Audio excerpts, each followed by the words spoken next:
If Kim Kardashian were a scary movie, she would be Scream. This topic is not ideal for a TikTok. It really should be a video essay, so maybe my sister and I will do that for next year. But for now, I'll sum up my reasoning with this. Scream, at its core, is about art imitating life and life imitating art. This is also Kim Kardashian's MO. First of all, Scream was based off of a real-life crime called the Gainesville Ripper. So, real life, but merged with inspiration from various horror film classics. It was written by Kevin Williamson as both an homage and a satire of classic scary movie conventions and cliches. Halloween and Prom Night were two major references, but there were so many. And Keeping Up with the Kardashians is a reality show. Reality TV, the genre, arguably started in 1971 with the documentary-style TV show An American Family. And Keeping Up with the Kardashians uses all of the classic editorial and stylistic devices as reality shows do. Testimonials, quips, conflicts, and product placement. As a reality show, their show depicts the real lives of real people, edited into story form for each episode. But the Kardashians are a little unique in that they regularly acknowledge that they are stars of a reality show. I sometimes like to say that Keeping Up with the Kardashians is a reality show about a reality show. And just as Scream inspired copycat murders in its aftermath, we all know the influence that Kardashian trends and aesthetics have had on culture. Basically, all of the references in both the show and the movie are what make both of these pieces of media feel more real. Because that is how we live now. We constantly reference what we've consumed as a way of making sense of our lives. It's a collapse of boundaries. The influence of the media bleeds into our real lives, and the media itself references and reflects real life. Does that make sense? Whenever Keeping Up with the Kardashians owns that it's a reality show and breaks the fourth wall, we believe the drama a little more because it feels like they're owning it. For example, there was more intensity to the scene when we discovered that Tristan had cheated because we watched the sisters discover it in real time, and in Kim's case, on the literal set. This same owning it dynamic is what made Scream genuinely terrifying. All of the references to scary movies. The movie's characters are in the same position as the real-life audience, mapping out what happens next based on what they know of real-life formula.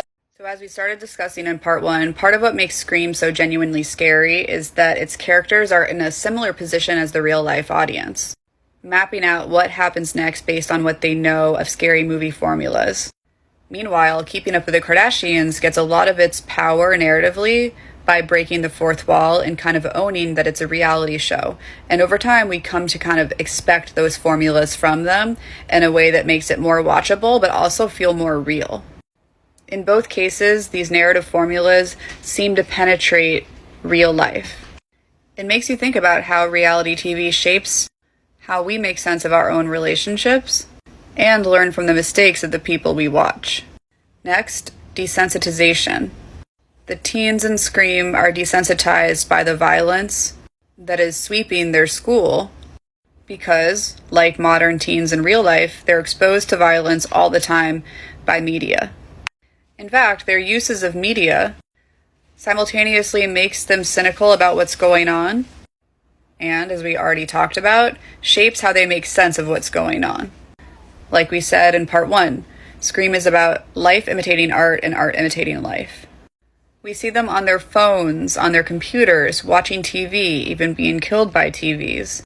Let's not forget, these are all the same technologies that we all use to consume Kardashian content and that the Kardashians show us using on their show. The students at this school reference talk shows and use common media narratives to spread gossip around the school about the tragedies. But really, it's showing the characters processing what they've internalized to make sense of what's happening. We all do the same thing when we try to predict what's next for the Kardashians or theorize about what's true or untrue about the things they do. This author gets much deeper into the depiction of media desensitization in his various essays and books about the movie. We too are desensitized by the flood of Kardashian content. There was public outrage when Kim had her private island debacle during the pandemic. People swore never to engage with her content, but has she actually gone away? We are so used to being flooded with their barrage of information that, like it or not, we collectively just accept it. It's ultimately entertaining enough to keep up with. We are desensitized. Finally, cultural impact. Scream is a franchise, a meme, a costume, a viral TikTok sound. I'll say it again, a viral TikTok sound. Just as the Kardashians are viral cultural commodities too. There is so much more to say. I'd want to unpack more of this scene too, so many other themes and concepts that come up in the movie and how to compare it to the show.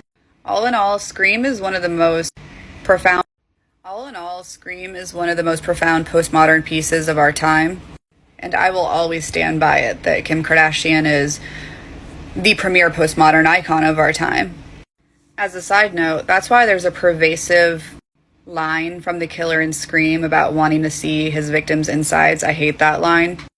But that is what postmodern storytelling does. It inherently externalizes all of the inner workings of narrative. I should also mention that Scream is one of the most written about movies and one of the most studied genres in media. Horror.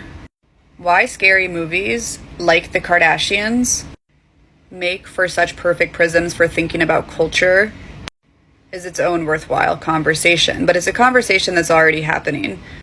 Meanwhile, I'm still in a perpetual position of having to prove that the Kardashians are also useful cultural lenses, but that's another